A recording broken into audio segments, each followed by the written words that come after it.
Hello, my friend. Welcome back to the channel. This is More Sporting, and I'm Pat Moore, and I appreciate you stopping by. Today, we're going to talk about a new lure pattern that I painted up. Now, back in September, I caught my personal best, and on that lure, I managed to lose it, unfortunately, right after that on a piece of rope on the bottom of the lake. And you ain't getting that back. So I was without that lure. Now, I had painted that guy up kind of by accident. I typically have a really dark, bright colored sunfish pattern, but I had painted that sunfish pattern up to be a lot more subtle. And in order to replicate that, I did a little bit of research as to what does a sunfish look like when it's in its juvenile state, and it looks an awful lot like that right there, which is a, almost silver in color, but tannish yellows and really light browns. It's very pale looking fish.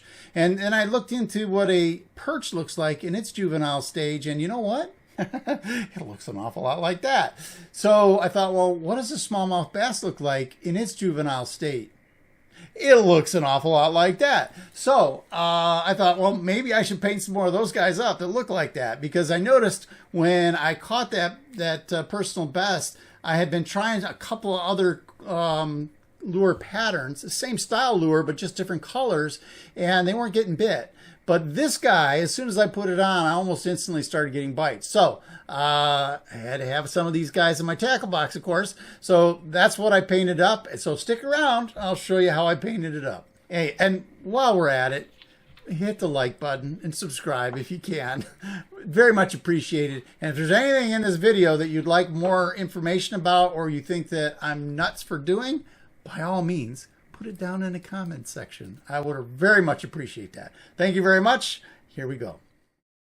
All right, the first color we're going to paint here is called Transparent Bright Yellow. And I put this down as a base coat because the subsequent coats are going to be translucent, and that color is going to shine through a little bit. It gives it a nice warm sort of feeling.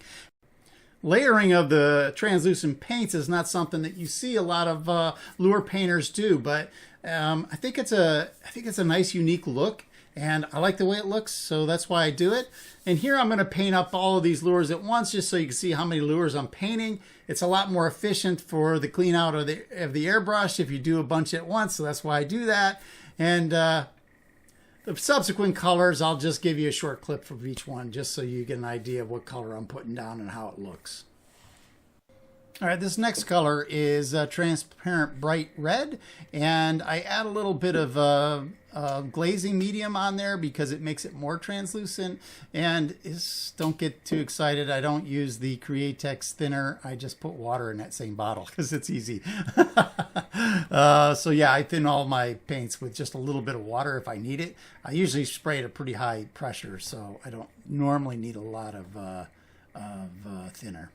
Now you can see that I'm just spraying a little bit of red on the muzzle and on the tail of the lures, and I do that because I think any fish that's in distress is gonna have some points of irritation, and I think the likely places are where you run into things, which is on his face and when his tail's being nipped by all of his buddies. So yeah, I always do this. I've taken up doing this over the last year, and I really like the way it looks, and it certainly performs.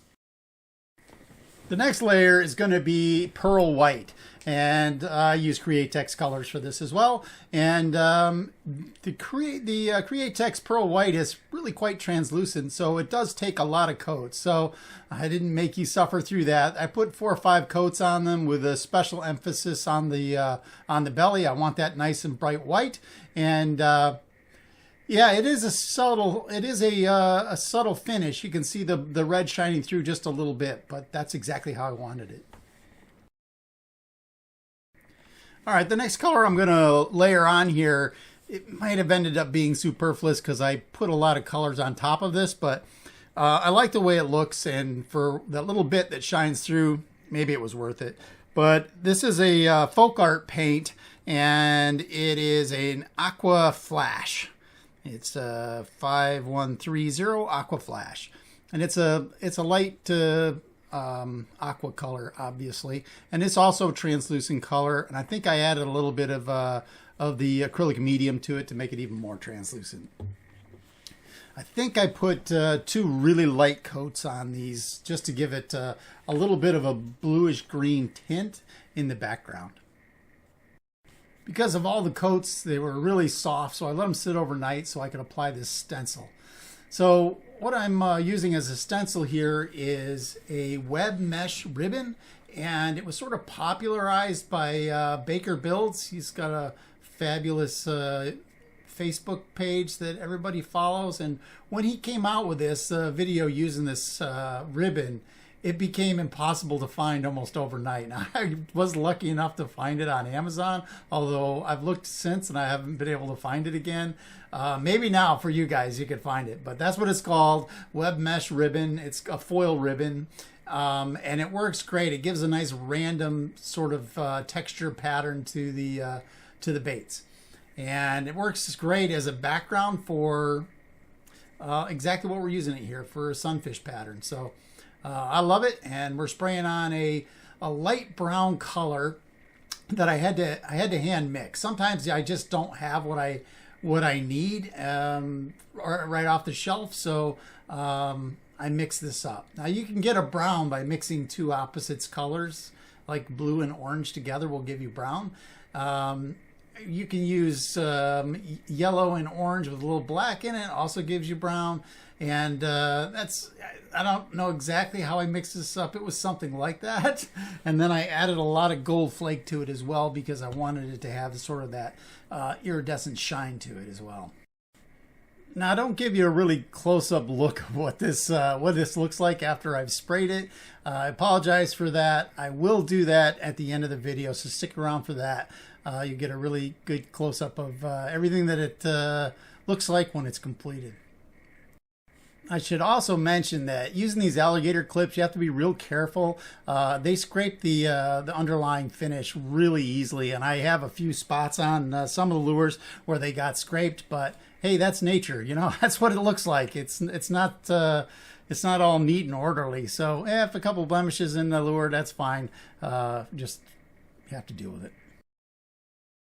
This process is pretty time consuming too, because you got to air dry in between each coat and before you take it off, because you don't want to smear that paint. So it can be a little bit time consuming, and you'll get a rough idea of what this looks like after it's been sprayed in this clip right here.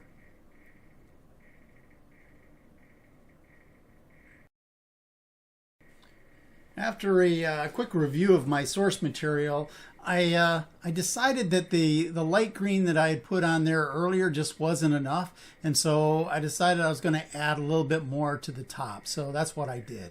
I sprayed just a little, very, very light coat of green on top, just to give it that just a slight tint of green. It's still really quite pale, but I added just a tint of green to the top. I know.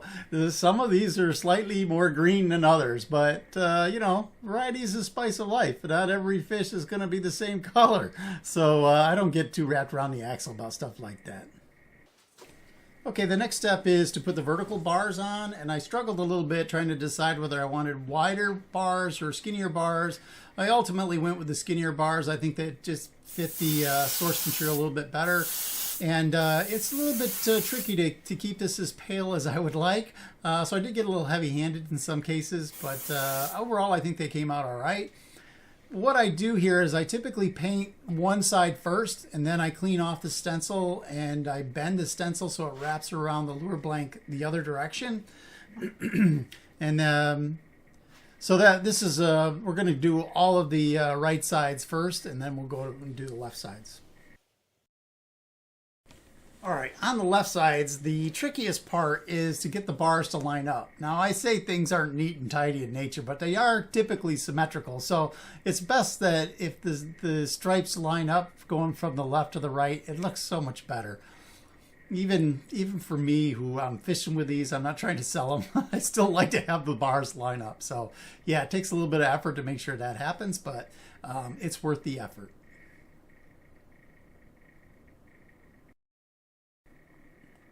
After I get the bar sprayed in, rather than pick them up and put them down multiple times, I just pull it out of the vise here, and then I go ahead and spray the spine. I want that to have a darker color as well. In this case, not much darker. It's still a pretty pale color, but I want it to be consistent along the spine there. So I spray those in. And then, of course, you know, you hit it with a hairdryer so that it doesn't get smeared while you're going on to the next one. And that completes the painting portion of this. So the next step is I typically let them dry 24 hours, sometimes less. And then I glue in eyes, and I just glue in whatever eyes fit. And I do that with super glue, just like everybody else. If you've watched any of these videos, you know, people just super glue them in. And then I'm going to clear coat them, and I use a UV clear coat. I'm not going to show that. I've showed that in other videos. It's pretty uneventful. I just brush it on and put it in a UV tank. Now, as promised, here is a photo of what that mesh screen texture looks like. And of course, we've got the vertical bars, and I don't think I showed it, but I added just a little bit of orange to the belly as well. And that was the finished product. As close as I could get to the one that I used to have, this is what it looked like. I'm pretty happy with this, and I think it's going to knock them dead out there. Well, that's all we have for you today. Thank you very much, folks, for stopping by. And if you got a kick out of this, please like and subscribe, and share it with all your friends. Appreciate you.